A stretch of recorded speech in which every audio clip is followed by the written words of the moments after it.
I had everything money could buy, including a team of doctors fighting for my dying daughter's life. But the one thing they couldn't find, a cure, was being secretly bled from the maid I barely noticed. My world is built on numbers, stock tickers, profit margins, acquisition costs. I can tell you the net worth of my company down to the last cent. But for the past 2 years, the only number that mattered was my daughter Lily's white blood cell count. And it was always, stubbornly, terrifyingly wrong. My home, a sprawling glass and steel monument to my success, had become a gilded cage, a private hospital wing.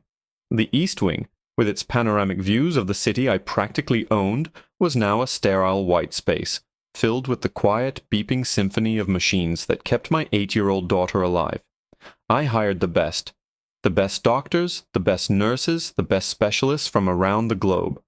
I flew them in on my private jet, paid them figures that would make your eyes water, all in a desperate attempt to buy a cure for a rare genetic disorder that was stealing my daughter away from me, cell by cell. Money, the one tool I had always used to bend the world to my will, was proving frustratingly useless. It could buy comfort, it could buy cutting-edge equipment, but it couldn't buy her a new immune system. Amidst the rotating cast of medical professionals, there was Eleanor. She was our maid, hired about a year ago. In a house run with military precision by a staff of dozens, she was a ghost in a gray uniform. Quiet, efficient, almost invisible.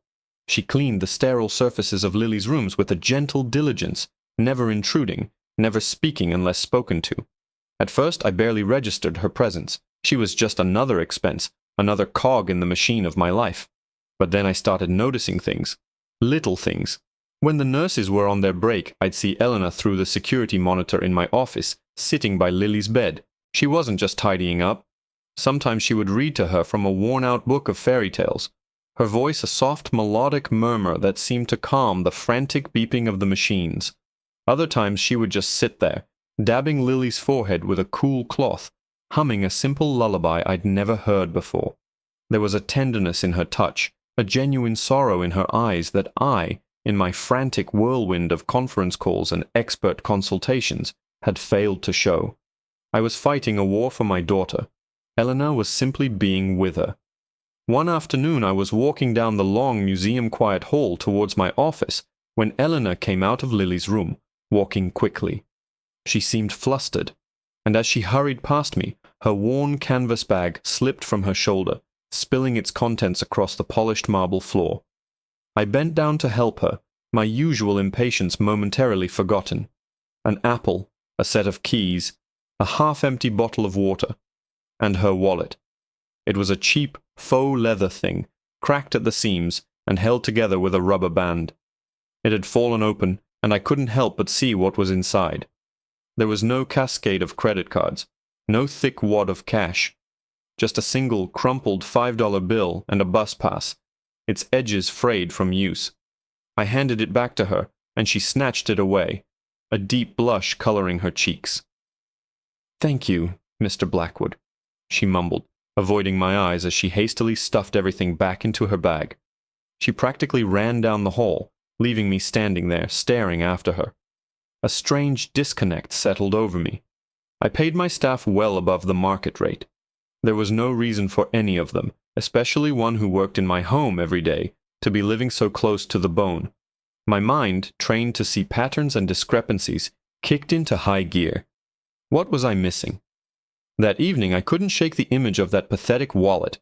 It was a stark contrast to the life of obscene luxury she dusted and polished every day. My daughter was lying in a bed that cost more than a new car, surrounded by $1 million worth of medical tech, and the woman who cleaned her room was counting single-dollar bills. It didn't add up. Driven by a mix of suspicion and a strange, unfamiliar flicker of concern, I made a call. I called Marcus, my head of security, a man whose entire job was to solve problems and eliminate threats before I even knew they existed. "Marcus," I said, my voice low, "I want you to do a discreet background and financial check on one of my staff, Elena Rojas, the maid in the East Wing." "Is there a problem, sir?" "I don't know," I admitted, and the uncertainty felt foreign on my tongue.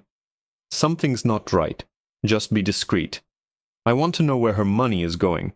Every single cent. 3 days passed. Life went on. Doctors came and went. Treatments were administered. And Lily's numbers remained stubbornly, heartbreakingly the same. I watched Elena on the monitors, seeing her now through a new lens.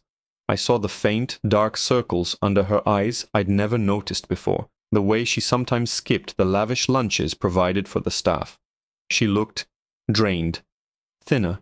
I almost felt a pang of guilt for investigating her, but my instinct for self-preservation, for protecting my daughter and my world, was stronger. Secrets were liabilities, and I didn't tolerate liabilities. On the third night, my phone buzzed. It was Marcus. "I have the information you wanted, sir," he said. His voice was different. Not the usual calm, professional tone. There was an edge to it, something I couldn't quite place. "Go on," I said, leaning back in my leather office chair, staring out at the city lights.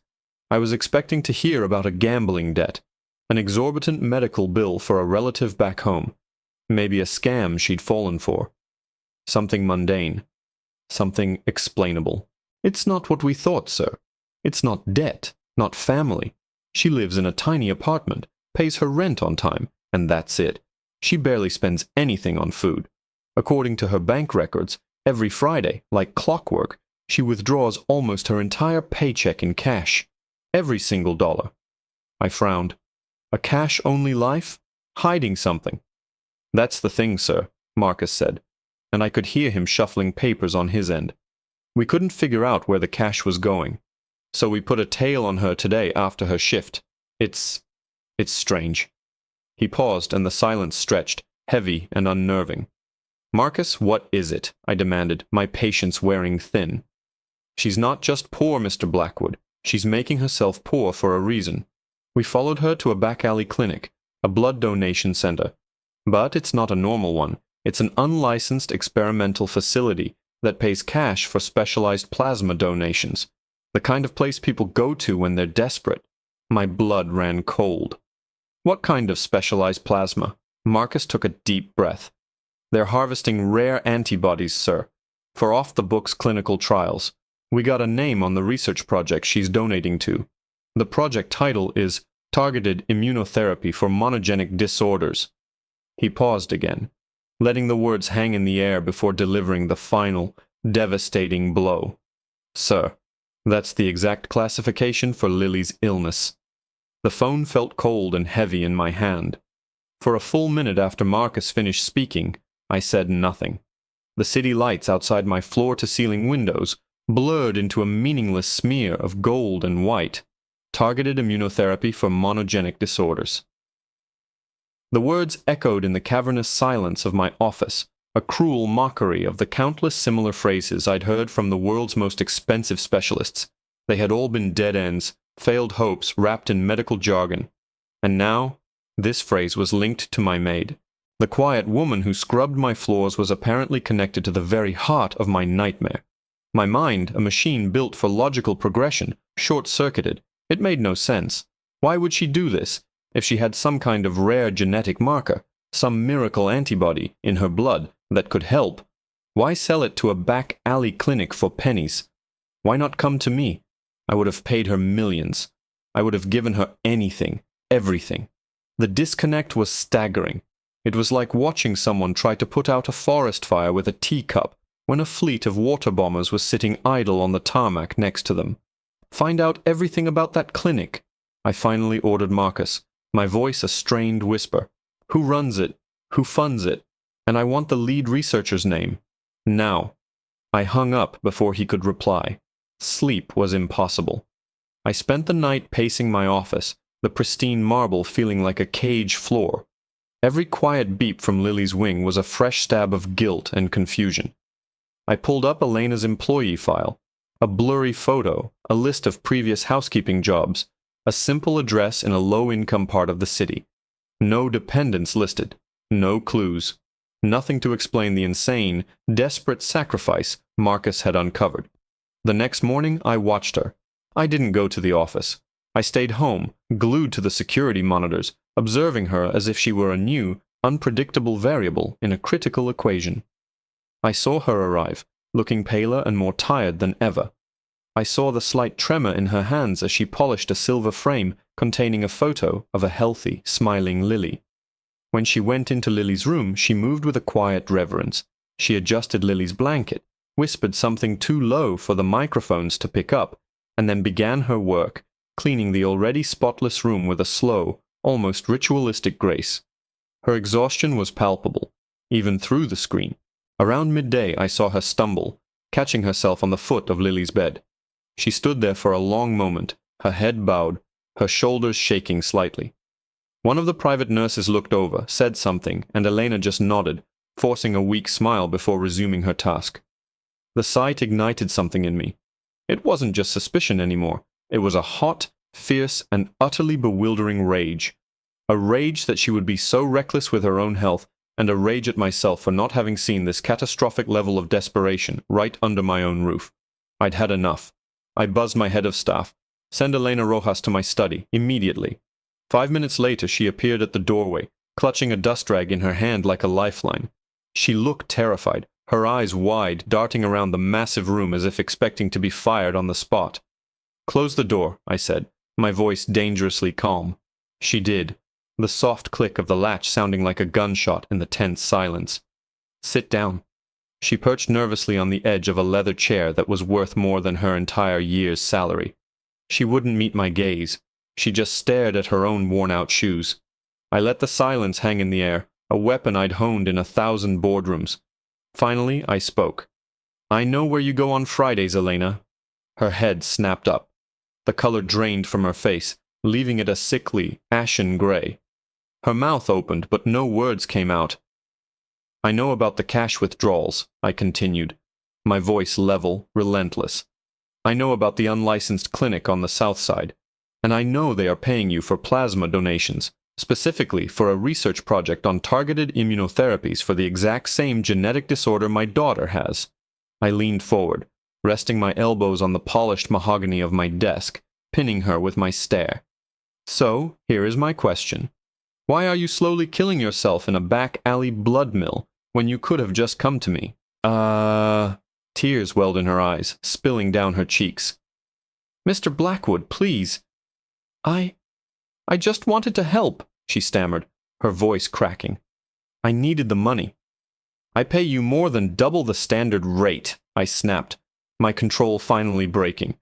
"You live in a tiny apartment, and you barely eat. The money isn't for you. So I'm going to ask you again. Why?" My mind raced with possibilities. Was someone blackmailing her? Was she part of some elaborate, twisted scam? She was openly sobbing now, her body trembling. "You don't understand. You wouldn't understand." "Then make me understand," I roared, standing up so fast my chair screeched back against the floor. I loomed over her, a storm of frustration and desperation. "Why are you destroying yourself for a child that is not yours?" Her head shot up, and for the first time I saw something other than fear in her eyes. I saw a flash of her own agony, a pain so deep and raw it silenced me. Her voice, when she spoke, was no longer a whisper.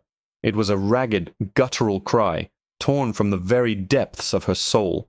"Because she is mine," she choked out, the words ripping through the air. "She is my child. Lily is my daughter." The world tilted. The billion-dollar view from my window, the priceless antiques, the very air in the room seemed to thin and warp around her words. "Lily is my daughter." The sentence was an impossibility, a bug in the code of my existence. It didn't compute. My mind, which could dissect complex financial models in seconds, was utterly paralyzed. I sank back into my chair, my legs suddenly weak. My daughter, my Lily, the center of my universe, was lying in a medical bed just a few 100 feet away. I had her birth certificate, locked in my safe, my name printed in crisp official ink under the line for father. "That's impossible," I said, my voice barely a whisper. It was the only response my brain could muster. "You're lying." Eleanor shook her head, a storm of grief and desperation breaking across her face. No, I am not lying, Mr. Blackwood." She wiped her tears with the back of her hand, a gesture so raw and unpolished it felt alien in my sterile, curated world. "I am her mother, her birth mother. She took a shaky breath as if steeling herself to finally give voice to a secret she had carried for 8 long years. I was young when I had her, so young and so poor. I had nothing. Her father, he was not in the picture. I couldn't even afford food, let alone a doctor. When she was born, she was so small, so fragile. The doctors at the public hospital told me she was sick. They said she had a problem with her blood. They used big words I didn't understand. They told me she would need a lifetime of care that would cost millions of dollars I didn't even know existed. She stared at her hands, which were clenched tightly in her lap, her knuckles white. They told me I couldn't save her. They said my only choice to give her a chance was adoption, through a private agency. They promised she would go to a family who could give her everything, a family who could afford the best doctors, the best treatments, a family who could pay to keep her alive. The pieces began to fall into place, each one a shard of ice in my gut. The private adoption. My late wife, Carolyn, had handled all the details. She had been desperate for a child, and after years of failed treatments, we had turned to adoption. It was all handled through a top-tier agency, discreetly and quickly. I was so busy building my empire that I just signed the papers and the checks. I never questioned the details. I just wanted my family. I just wanted a child to love. They made me sign the papers, Elena continued, her voice choked with emotion. They told me it had to be a closed adoption, for the child's sake, they said, so she would never be confused. They said I could never see her again. It was the hardest thing I've ever done. It broke me. But I did it. I did it for her. I signed my daughter away so that she could live. My own daughter, the beautiful, vibrant little girl Caroline and I had brought home. The child I had loved more than my own life. A lie. It was all built on a lie. Caroline had never told me. Had she even known? Or had the agency simply presented us with a baby in need, glossing over the tragic details of her origin? Caroline was gone now, taken by a sudden illness 3 years ago, leaving me alone to face Lily's worsening condition. I couldn't ask her. "How did you find us?" I asked, the question clawing its way out of my throat. "I never stopped looking," she said, her eyes meeting mine, raw and defiant. "For years I saved every penny I made, working 3 jobs, just to hire a private investigator. It took him 6 years to get past the sealed records, the legal walls. When he finally found her, found you, and told me she was sick, with the very thing they told me she had at the hospital, my world ended all over again." She leaned forward, her voice dropping to an intense pleading whisper. "I couldn't just stand by. I applied for a job here, through an agency, praying you wouldn't connect the name. I just wanted to be near her, to see her. And when I saw how sick she was, how you were trying everything, I had to do something. I went to get tested, thinking, hoping, maybe I could be a donor, a bone marrow match, anything. The puzzle was complete. The final devastating piece clicked into place. The clinic," I breathed. She nodded, fresh tears streaming down her face. "The doctors there told me I wasn't a marrow match, but they said my blood was special, that I have the same rare genetic marker as Lily, but that my body produces a unique, powerful antibody that fights it. They said my plasma could be used to develop a new treatment, maybe even a cure. But the research was experimental, unfunded. They needed more donations, a lot more, to even begin a trial. They couldn't afford to pay much, but they paid in cash. So that's what this was. Not a scam. Not blackmail. It was a mother's desperate, impossible sacrifice. She was selling her own life force, drop by drop, to a back-alley clinic in the faint, desperate hope of funding a cure for the daughter she wasn't allowed to know. A cure that I, with all my billions, had failed to find. She was trying to buy the miracle I couldn't. The silence in the room was a physical weight, pressing down on me. My entire reality had been rewritten in the span of 10 minutes. The quiet maid I barely noticed was the biological mother of my child, and she was secretly bleeding herself dry in a desperate attempt to save her. A sudden jarring alarm blared from the intercom on my desk, the one connected directly to Lily's medical monitors. It was the red alert sound, the one that meant critical failure. I lunged for the button, my heart seizing in my chest. Mr. Blackwood, it's Nurse Davis. A panicked voice crackled through the speaker. You need to come now. It's Lily. Her vitals are crashing. The doctor says her system is rejecting the latest transfusion. He says we're out of options. I didn't hesitate. I vaulted over my desk, shoving past Eleanor, a single primal thought screaming in my mind. Lily. We ran. A bizarre pairing of the billionaire in his bespoke suit and the maid in her simple grey uniform, our footsteps echoing a frantic, mismatched rhythm on the marble floors. We burst into the east wing to a scene of controlled chaos. Doctors and nurses swarmed around Lily's bed, their voices a low, urgent hum of medical terminology. The machines that had been the constant, quiet soundtrack of our lives were now shrieking, a cacophony of alarms that signaled the end. I pushed my way to the bedside. Lily was so pale she was almost translucent, her small chest barely rising. Dr. Evans, the world-renowned specialist I had on a multi-million-dollar retainer, turned to me, his face grim. Richard, her body is in full rejection. We're losing her. I'm sorry. There's nothing more we can do.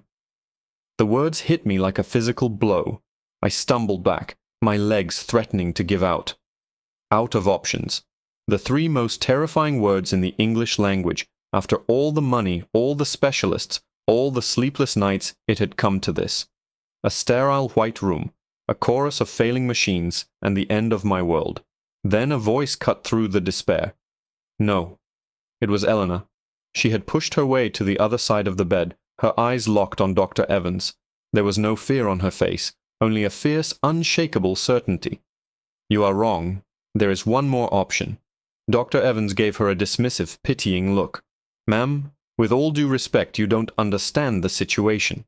I understand perfectly, she shot back, her voice ringing with an authority that stunned everyone into silence. I am her mother. We have the same rare monogenic blood disorder.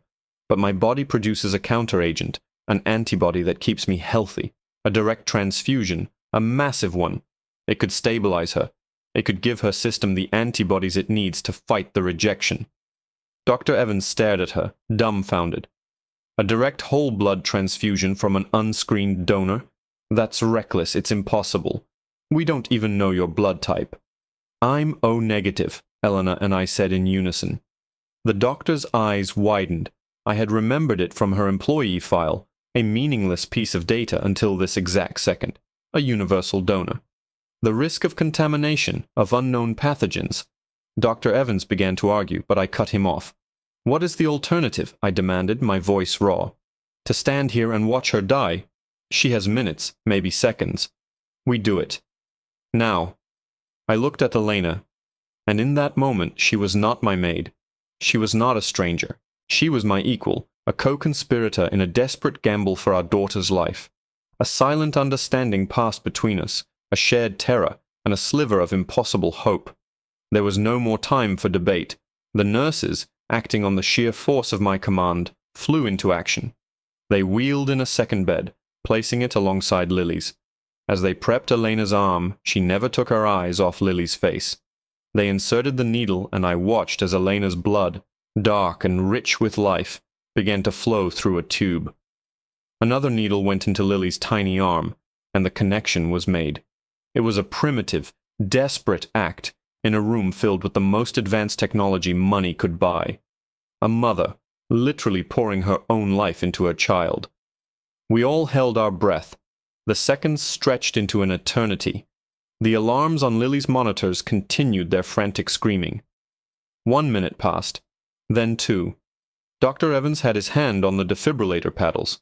Then a single monitor let out a different beep, a steadier one. The jagged red line indicating Lily's heart rate smoothed out, just slightly. Another alarm fell silent, then another. Slowly, miraculously, the symphony of failure began to quiet down, replaced by the steady, rhythmic pulse of a machine that was no longer fighting a losing battle. A faint touch of pink returned to Lily's cheeks. Dr. Evans stared at the monitors, his mouth agape. I don't believe it, he whispered. Her saturation levels are rising. The rejection it's stabilizing. Elena, pale and visibly weakening on the bed next to her daughter, gave a small, trembling smile. The transfusion continued for what felt like hours. I stood between their beds, my hands resting on both of them, feeling like a bridge between two parts of a whole I never knew existed. The crisis passed. Lily was weak, but she was alive. Eleanor's blood had done what millions of dollars of cutting-edge medicine could not. It had given her a fighting chance. In the days that followed, everything changed. Elena was moved to a proper room to recover, with the same round-the-clock care as Lily. The back alley clinic was shut down, and its lead researcher, a brilliant but underfunded doctor, was now on my payroll, heading a new state-of-the-art research wing I was funding at the city's main hospital.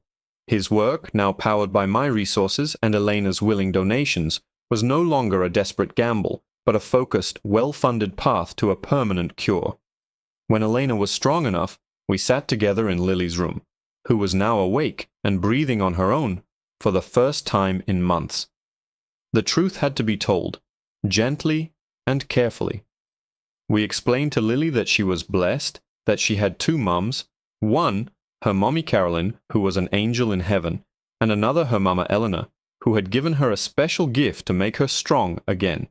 To a child, love is a simple, absolute thing. She just saw the woman who read her stories and hummed her lullabies, and she accepted it with a simple, trusting heart. My world, once built on the cold, hard certainty of numbers, had been rebuilt on a foundation of sacrifice, secrets, and a mother's unbreakable love. Elena was no longer my maid. She was family. We were a strange, fractured, and beautiful new family, bound together by the little girl sleeping peacefully in the bed between us. I looked at Elena, saw the quiet strength in her eyes, and then at Lily, our daughter, her life a testament to a love that money could never buy. And for the first time in a very long time, the numbers didn't matter at all.